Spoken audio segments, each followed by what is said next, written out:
What's up YouTube, Dale here from Zephyr, and today, as promised, I am bringing you the test hand combo video for the Sacred Dark Web profile I showed you all yesterday, because you guys got it well above 50 likes in the first 24 hours, and I knew you would do it because, just like me, you love Dark Worlds. So, what I'm going to do in this one is, as the test hands with Dark Worlds are quite lengthy, I'll do one going first and one going second, just to show you the baseline basics of what the deck wants to try and achieve to do, and how it goes about doing that.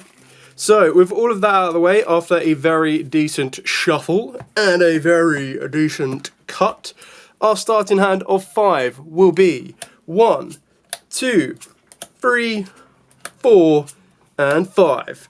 Now, the best thing about the Dark Worlds is that they do like to draw cards. So as long as you have got ways to draw cards, you can bridge from your Dark Worlds to your Sacred Beasts, which is pretty much what we're going to try and do here. So you're going to start off with the Genta. Genta is going to grab you gates, and pretty much Genta plus Rainbow is the best resource combo for the Dark Worlds themselves. And we're about to see exactly how we're going to do that. So, once we find Gate of the Dark World, there we go. We're going to activate the Gate of the Dark World. We will then use Gate of the Dark World's effect to banish the Genta, and we will discard the Rainbow. You can, of course, use Sandwich Day, but you're in a better position to, like, deck Finn first. So we're going to banish that, we're going to discard the Rainbow, we're going to draw a new card. We're then going to be able to go Chain it 1, Rainbow, Chain it 2, Genta. Genta is going to special summon itself back to the field. Rainbow is going to search us at a level 5 or higher. Now, if you want to get the most resource out of this, you kind of want Grepher, because what you'll do here is once you loop back the Genta, once you then get the second gate, is that you discard the Grepher, and then the Grepher can return the Rainbow. So that's how you get that loop going. Otherwise, you can go for the Silver, which means you're only one piece away from starting the hand rip. So entirely up to you on which way you want to go. I'm going to go for Grepher just because it also adds me access to the Dark World of Session. So if I feel that I want to add a negate to this field, I can do at a particular moment. So Rainbow returns Genta, discard Genta again, and then grab you the second Gate of the Dark World. Activate the second Gate of the Dark World, and then you can do the exact same effect again. This time we're going to discard the Grepher. So another shuffle. We're then going to banish Genta again, discard Grepher, draw one card. You will have to mandatory trigger the Grepher, but that's absolutely fine. And then you can use Grepher to return the Rainbow. Now again, you've got a couple of different ways here. Is personally, at this exact moment in time, you can't activate Sandwich Day because you don't have a monster in the graveyard. But you could go normal summon Kokimiru Guardian, which means you don't need to worry about Nibiru from this point on. And then what we'll be able to do here is I will probably set the Sandwich Day as it's the only one in the hand that I don't want to discard. And then I'm going to reveal the Jackalope. So we'll go 1, 2, 3, 4, 5, and 6 will be a reroll. It's 6. It's 3, which is the Jackalope, which is probably like the worst one you can hit because this one will special summon a danger. But again, it's not the end of the world. You've still got plays to make. So the danger that we're going to do here is going to get us... let's go for a 4. So let's go for Mothman. I could go for another Fiend, actually. That wouldn't be the worst idea. But we'll shuffle up. We're then going to need to rely on Sandwich Day on this one, just to kind of get us a bit more ticking, but at least we do have a monster in our graveyard now. So we pay 200 life points, we draw a card, and then reveal it, and then if it's a monster, you apply its, this effect based on its attribute. If it's an attribute that's not in the graveyard, you draw a card, which at the moment we've got Dark in the graveyard. If it's an attribute that is in the graveyard, you discard it. You discard one card, so I can discard the Rainbow, so we're in a good position. So we're going to activate Sandwich Day, going to draw a card. It's Kokimiru Guardian, it doesn't match, so we do get to draw a card, which is nice. We get to draw an additional card, which will be Snow, which is actually really nice. So getting access to Snow, again, in a scenario you might be like, wow, but we don't have a way to get Snow to the graveyard. That's fine, you just have to sacrifice the Grepher. So to sacrifice the Grepher, what you do here is we'll link Mothman and we'll link the Grepher together. Put both of those to the graveyard, we're going to go Cross Sheep and leave 2 zones completely free. And then what you do here is you'll be able to use the Accession. The Accession will banish the Grepher from the graveyard, and then you'll discard the Snow, which will then allow you to bring out your Grepher of the Dark World, and then we're going to be able to trigger a chain of events. We'll be able to go Chaining 1 Snow, Chaining 2 Cross Sheep. Cross Sheep can then bring back any monster from the grave, which at the end of the day, you basically just want to bring back a level 4. That's going to be the most effective one for you.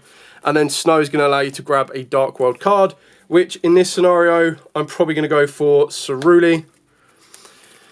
Trying to think if there's a better option than that one. I don't think there is, if I'm being honest. I think we've kind of got all the good Dark World cards in rotation now. So we'll grab the Dark World card. We're then going to be able to utilize, once we shuffle up a bit here, we'll be able to use the graveyard effect of the Accession. So we add it back to the hand, we discard a card, we're going to discard the Rainbow. Rainbow effect will now trigger. This will allow us to grab silver, and all you really need to do is have the ability of discarding another card, which if you want to be a little bit risky in this moment in time, which Greffa already answers the Nibiru anyway. So we've already got the answer for Nibiru with the Greffa, so we can actually now sacrifice the Kokimiru Guardian. So I'm just going to shuffle this up, and this is how we're going to be able to trigger off our additional discard. So you're going to overlay both of these. You're going to then go into Dagares, which again, you don't really mind about doing that now. So Dagares, use Dagares' effect. Once I get my hands on it. So with Dagares, detach 2 materials, put both of those into the graveyard, draw 2, and then it's discard 1. So draw 2, Martyr, and Sacred Beast, and then we get to discard 1, so we'll discard the Cerulli. Cerulli's effect summons to our opponent's field. It kind of needs to go, well, it doesn't matter where it goes, as long as it goes in front of a extra monster zone. And then Cerulli will make us discard silver. Silver will summon itself back to the field. Our opponent's hand will now go down to 3 cards. And then we will be able to return the silver to the hand for a rainbow. And the best thing about this is why I actually quite like using Dagares, is that you can then use Rainbow and Dagares, which are 2 monsters of the same type, except tokens. Oh, no, done that wrong, because I forget that Cross Sheep is currently using the other zone, which is fine. We can get rid of Cross Sheep in a minute. Yeah, let's get rid of Cross Sheep first. That would be the smart idea. I can get rid of Cross Sheep with SP Little Knight. So I just need another monster to the field, which is absolutely fine as well, because we'll go Sacred Beast Release. We get to add 3 Sacred Beast monsters with different names. So we're going to grab Summoner, we're going to grab Hamon, and we're going to grab Raviel. Raviel? Yeah, let's grab Raviel. And this is where we're going to get the other monsters on the field. So we've got to discard 2 first anyway. Put that there, put that there. Keep silver in hand, so I'm going to discard gold, and we'll discard Martyr, because I can get Martyr from the graveyard in a minute. Silver will come back to the field, or gold will come back to the field, sorry. I've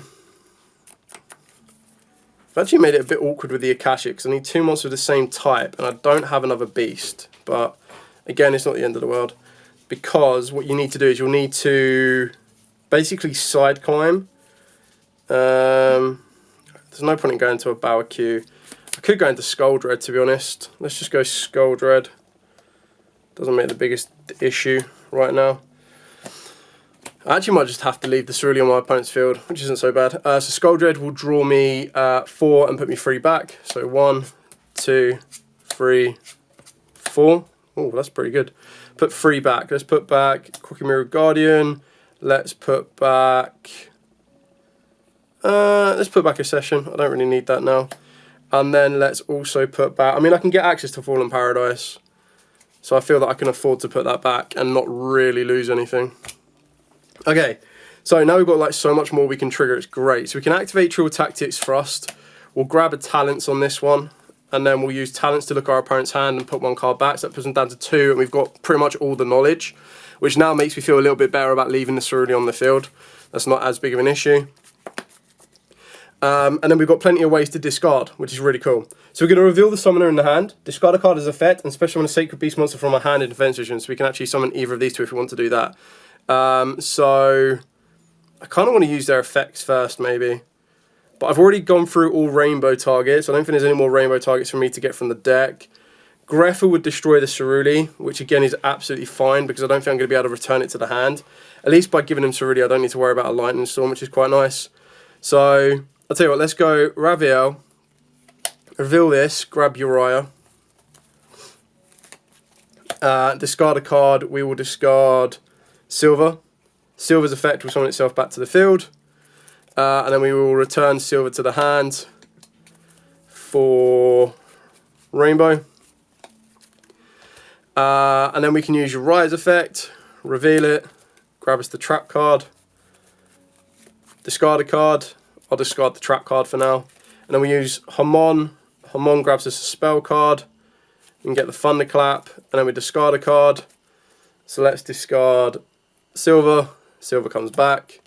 Activate the Thunderclap. Thunderclap will then put 2 more copies of itself onto the field, which will be these 2. And then we reveal the 10 in the hand, which can be Uriah, Raviel, or Hamon, to then replace that for our Fallen of the Sacred Beasts.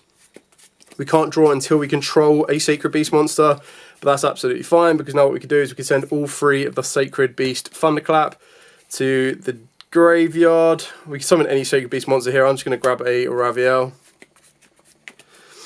And now we control a Sacred Beast. We get to draw 2 cards, just replenishing our hand very nicely.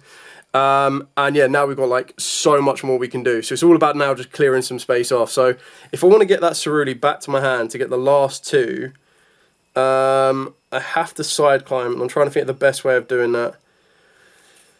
Because bar... I don't know if it's even worth it, to be honest with you. I don't think it is. I think there's like so much more I can do here, which actually helps me out. Is I can go reveal the Sacred Beast, summon of the Sacred Beast, right? Discard a card. Doesn't really matter what I discard. Let's get rid of a Grepher. And summon a Sacred Beast from the hand. So we'll summon a Uriah.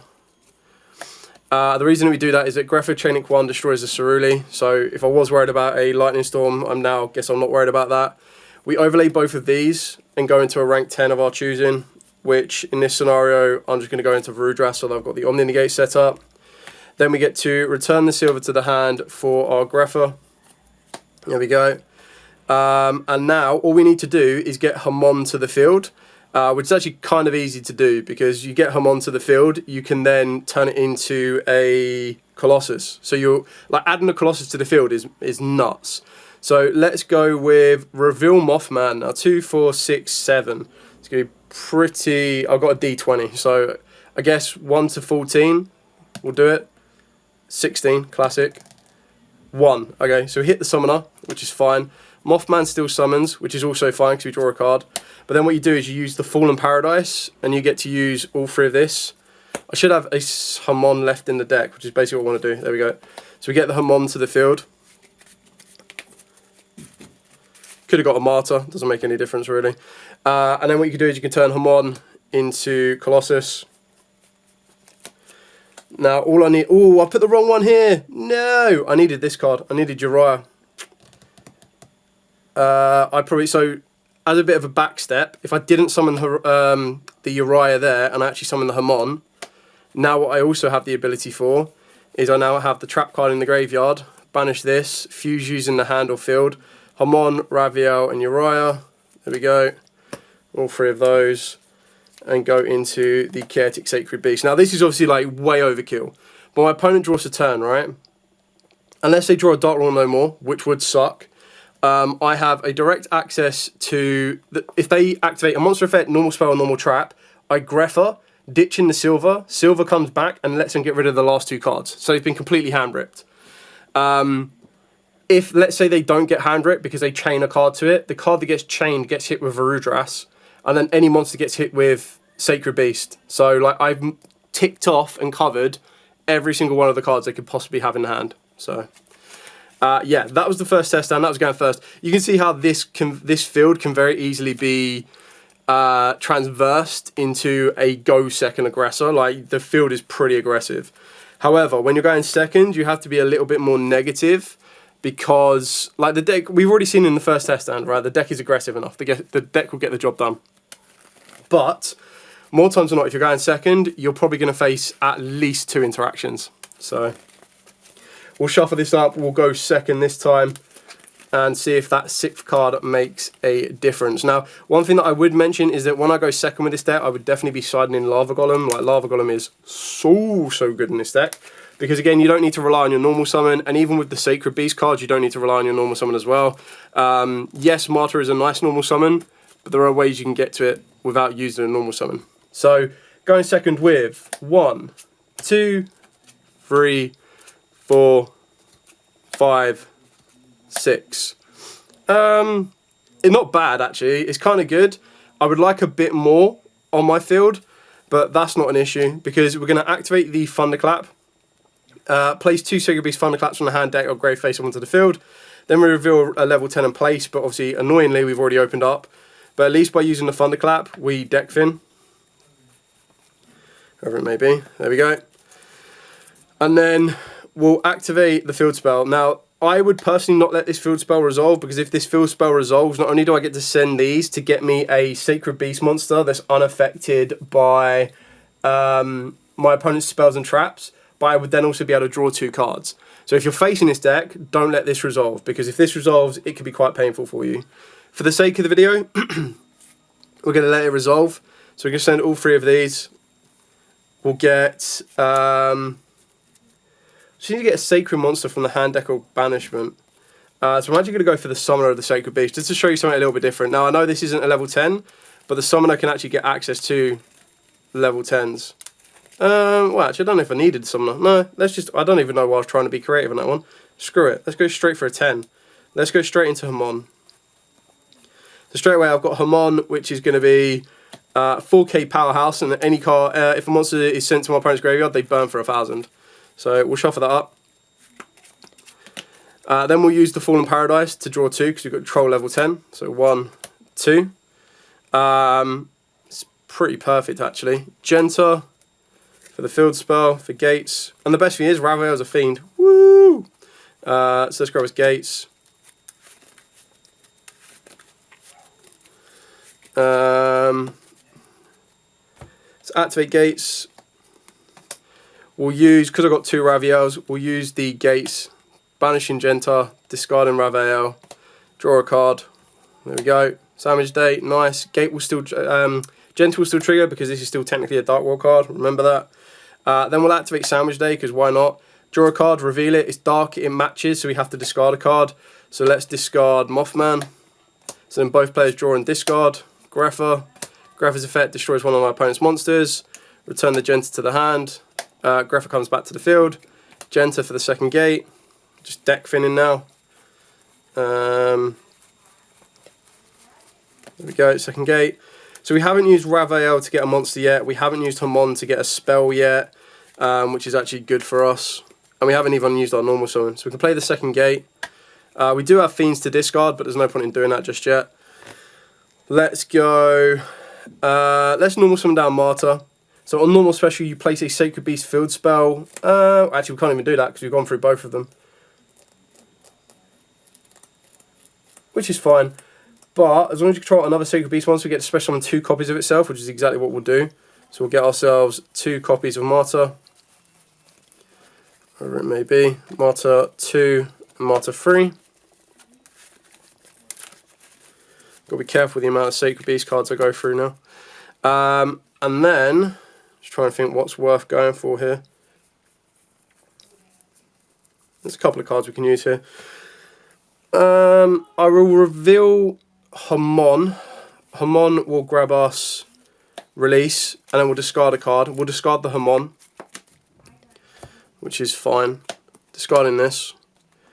These 2 could still discard cards. I kind of want another Dark World in the hand, but the only play I've got is I can get another Ravael. So we'll use Gate again and just hope that we see a Dark World. So banish the Genta. It doesn't even need to banish the Genta, it can banish a Ravael, to be honest. Discard the Ravael, draw a card. No! It's not a Dark World card. Oh well. We still have plays to make, it's not an issue.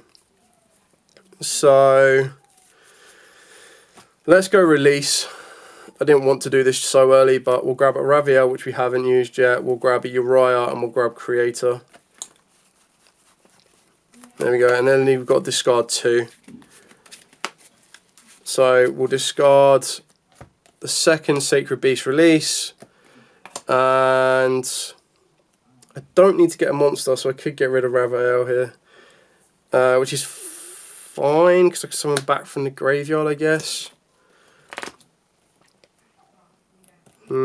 Okay. Still use the Sacred Beast effect in hand. I need to clear off some Martyrs now. The question is just what I can work into. Cross Sheep is nice, but this would be 2 monsters with different names. I don't mind using Grepher, that's absolutely fine as well. Muckracker's not bad. A Bow Q's also not bad, because a Bow Q doesn't really care whether they're the same names or not. So I guess I'll just use all of those for a Bow Q, which completely clears up a lot of space here, which is quite nice. Checking there's nothing in the graveyard. No, nothing in the graveyard yet. Do I want to reveal Jackalope? I don't really want to lose any of these monsters, to be honest.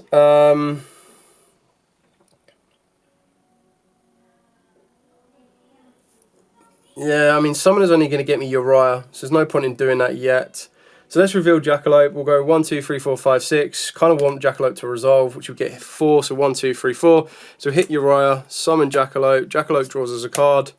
It's another Dark World monster. It's not the Dark World monster I wanted. I would have liked to have got a bit more Dark Worlds into rotation, but unfortunately we just haven't seen them, which is a bit disappointing, but not really the end of the world. So we can use a Bow Q to destroy a card, and then sorry, discard a card, then destroy a card, which is fine. But let me just double check. Pretty sure it is all cost. Yeah, it is cost to discard, so it doesn't trigger it. Banish it and special on a light or dark from the grave. I don't think there's really a light or dark that I want to. I mean, I could bring back. No, I can't bring back Ravel. No, there's not really a dark I want to bring back, if I'm being honest. Like, there's not really anything here. The best thing I could do with a Bow Q would be banish it from the grave, especially on Sacred Beast from the grave in defense, except to level 8. I mean, that's probably the best thing I could do here, is you'd go a Bow Q, discard Summoner, destroy a card in the field. So at the moment we've destroyed 2 cards, right? Then you could use the Summoner effect in the graveyard, banishing this to bring 1 back. So we'll bring back Ravel. Ravel is once per turn, tribute 2 other Sacred Beast monsters, destroy as many monsters your opponent controls as possible, which you can't do because you don't have 2 other Sacred Beast monsters. But we would have burnt our opponent for 1,000 here. And then I guess we just go battle phase. We've got 3-1 there, we've got 4k there, we've got 4-3 there. And then worst case scenario is you can make this a rank 10, or you can just turn your Hamon into a Colossus. And it just makes it a little bit awkward for your opponent to then push further through. And then, because you've still got the Bow Q play, I could link these both off, which wouldn't be the worst idea, because you would then go, you could then put these 2 into Muckraker's. Muckraker's effect. Let's revive. Again, I don't think there's anything like worthwhile reviving. Such a shame. I think maybe like even Mothman's not great. Like, just doing this to discard the Greffer would then just destroy a card in the field. It's not worth it. You're probably better just holding the Bow Q. I would still make Muckraker here, because at least it protects these from being destroyed by card effect. I've still got plenty of Thunders in the graveyard for Colossus. And then I've still got the discard for the Bow Q. So, again, not perfect, but that was when I saw only Sacred Beast, which I think is quite nice, because it actually shows you what happens if you only see Sacred Beasts. And I suppose if you only see Dark Worlds, the difference is the Dark Worlds have loads of drawing capabilities to work you into the Sacred Beast cards. So, it can give you a bit of the best of both, I guess. Anyway, that's it for the entire video. If you do have any questions at all, by all means, please put in the comments down below. I will be more than happy to answer them for you. But for now, as absolutely always, stay safe and, of course, happy dueling.